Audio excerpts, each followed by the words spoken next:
নমস্কার, আমি বাপি হালদার, মথুরাপুর লোকসভা কেন্দ্রের সাংসদ।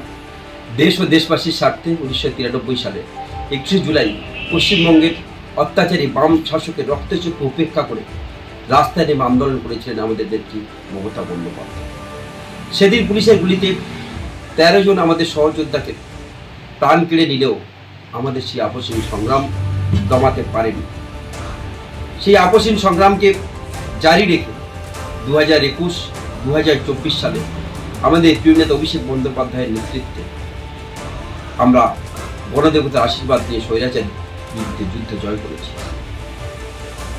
ক্ষমতালোভীরা যখনই ভারতীয় সংবিধানের উপর, ভারতীয় গণতন্ত্রের উপর আঘাত দিয়েছে, তখনই এভাবেই আমরা জবাব দিয়েছি, আগামী দিনেও দেব। আসুন সবাই 21শে জুলাই কর্মসূচিতে সদল বলে যোগদান করে আবারও একবার সমাবেতভাবে আমরা ভারতীয় সংবিধানকে রক্ষা করি। নমস্কার, ভালো থাকুন।